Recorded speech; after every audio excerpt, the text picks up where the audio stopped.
Hello नाज़रीन, आप देख रहे हैं ड्रामा सीरियल जानिसार। अगर आपको हमारी ये वीडियो अच्छी लगे इसको लाइक करें और हमारे चैनल पाकिस्तान ड्रामा को सब्सक्राइब करें। लेकिन नौशरवन जब अपनी हवेली में वापस आता है तो उसका जो मुंशी होता है उसे सारे फैसलों के बारे में बताता है कि आज हमारा एक फ़ैसला है जो हमारे गाँव के लोग हमसे मिलने के लिए आ रहे हैं। लेकिन ये जो लड़की होती है वो नौशरवन के बारे में ये सोचती है कि आप मुझे किस चीज़ की सज़ा दे रही हैं, मैं आपसे बहुत ज़्यादा प्यार करती हूँ। लेकिन नौशरवन उसे कहता है कि सज़ा तो शायद मैं काट रहा हूँ, लेकिन मुझे लगता है कि सिर्फ सज़ा मेरी ही वजह से आई हो, लेकिन आपको तो सारी ज़िंदगी इसी सच के साथ जीना होगा। लेकिन नौशरवन उसे ये कहकर तो चला जाता है। लेकिन ये लड़की उससे कहती है कि मैं आपकी किसी बात को समझ नहीं सकी, आप क्या कहना चाह रहे हैं और क्या कहते हैं। लेकिन जो लड़की होती है वो नौशरवन से कहती है कि आपको पता है कि मैं आपसे कितना प्यार करती हूँ, कितनी मोहब्बत करती हूँ, लेकिन मैं आपसे शादी करना चाहती हूँ। लेकिन नौशरवन उसे कहता है कि मुझे लगता है कि आपको सच सारी ज़िंदगी इसी के साथ जीना होगा, लेकिन मैं आपसे कोई प्यार नहीं करता, ना ही मोहब्बत करता हूँ। लेकिन आज के बाद आप अपने किसी प्यार और मोहब्बत का मेरे सामने कोई दावा ना करें, मैं आपसे कोई प्यार मोहब्बत नहीं करता, यही बात सच और सच ही रहेगी।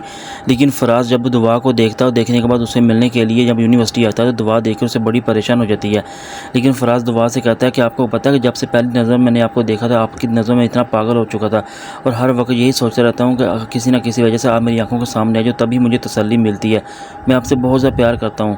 लेकिन जो दुआ होती है ये बातें सुनकर बड़ी हैरान और परेशान हो जाती है। लेकिन फराज दुआ को एक मोबाइल फ़ोन लेकर दे देता है ताकि उससे बात करने के लिए। लेकिन दुआ खुश तो होती है, लेकिन वो ये नहीं जानती कि आगे इसके साथ क्या अंजाम होने वाला है।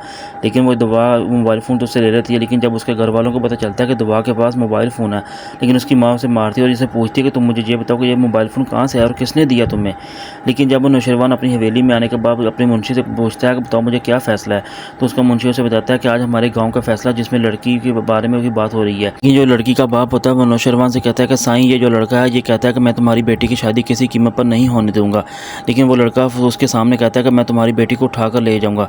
लेकिन नौशरवान को इस बात पर काफ़ी गुस्सा आता है और आने के बाद वो फौरी गन उठाता है और उसके कहता है कि तुम्हारी इतनी हिम्मत कि तुम मेरे होते हुए मेरे गांव की लड़की के ऊपर हाथ डालो और उसकी नज़र देखो, लेकिन मैं तुम्हारे हाथ ना काट दूंगा। लेकिन वो फौरी तौर पर उसे ये कहता है कि मैं तुम्हें यहाँ से ज़िंदा नहीं जाने दूंगा, इसलिए जो फैसला करना होगा वो मैं करूँगा। मैं देखता हूँ कौन यहाँ इस हमारे गाँव की लड़की को लेकर जाता है यहाँ से।